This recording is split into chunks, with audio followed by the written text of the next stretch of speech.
But I would like to inform the House that when you become a member of parliament, you don't run away from mistakes that happened before, if there were mistakes. The current government should not look for handshake problems, claiming that these things happened during handshake. That is irresponsible statement. That is inconsiderate of those people who are suffering, who lost their money. I saw a mother with a one-day-old child crying and cursing the government. Which government does she know? The government that took oath today is the government that she knows. So we cannot run away from this. Instead of the government doing what they did, the majority who were there, who owned that land with those title deeds that they have today, did not know that that land was grabbed or not. And so as a government, we should have looked into how do we solve the problem. Because now the houses are down. These people are suffering. Then the person who claims to own the land comes and says that we want to sell the land to you and we are giving you the first priority. Mr. Speaker, that is mockery and ungodly. If such a scenario was supposed to be considered, then they should have done that before they demolished the houses.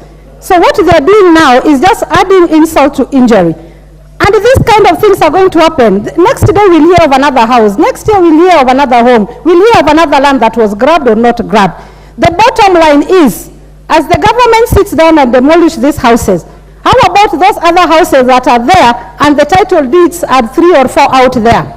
This reminds me of a school in Langata Primary. And I remember there's a hotel next to it. And I remember there was a story that that land did not belong to the owner.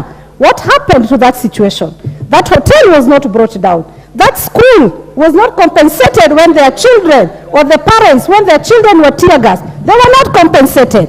But the same people are sitting in the office. The trend here is, I was supposed to declare, I come from Nyatike sub-county, I own a clean land. I live in Lavington, I own a mortgaged house. So I have no interest in Mavoko. But I am saying, when it affects you, you defend.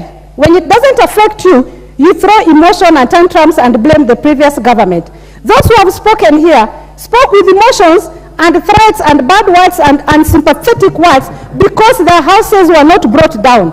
But let us behave human, let us behave godly and think of these people. We cannot say that they will not be compensated, we did not grab their land. No, as a government, we swore to protect the Kenyans. Those who had houses there are Kenyans. So is the person who claims to own the land today. So what should be done in case this government does not know that there is something called arbitration?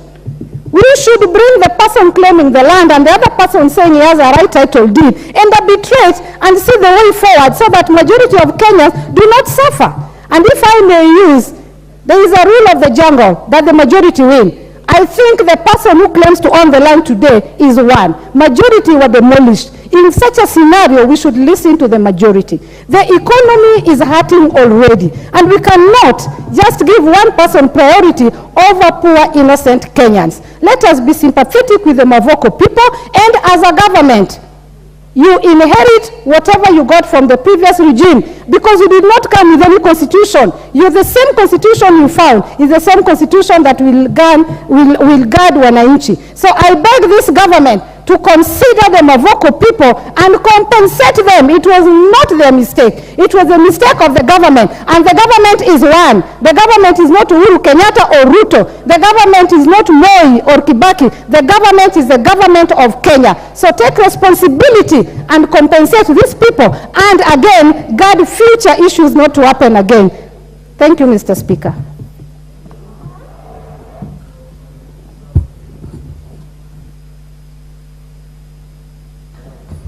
Honorable members, today we are sitting up to 9. And going by your numbers here, I can assure you, you are all going to speak. I'll even add some of you time. So don't worry. Honorable Kakai. Mr. Speaker, sir, thank you for giving this opportunity. And first, my sympathy to the affected families. What is important, Mr. Speaker, I've been seeing how casual the legislators have been discussing this matter. Having worked with refugees across the globe, first it starts with IDPs and it ends up to be with refugees. This is a real grave matter. And and in the interest of public good, majority are affected. And many of us, in fact all of us, we swore to protect our people who actually elected us. We've seen schools destroyed, we've seen even churches destroyed. We as a nation, how do we expect even the Almighty to bless us if we are even bringing down His churches and mosques, an example? The many children, the women that have lost their home. It's very painful, Mr. Speaker, to get to your home where you had your bedroom and you can't even identify it. And we are sitting here, we're posturing, you know, some political posturing, forgetting that when we sit here, we should legislate, we should debate for prosperity. Because today, you are sitting on that side of the aisle, tomorrow on this side. So I would like us to really, in the spirit, even on bipartisan, I expected that the majority leader, when he was seated here, not to take a certain position, which actually sort of despises the humanitarian component. Number two, this same government, including myself who sits on the housing committee, there is a drive to increase housing, and we are talking about affordable housing.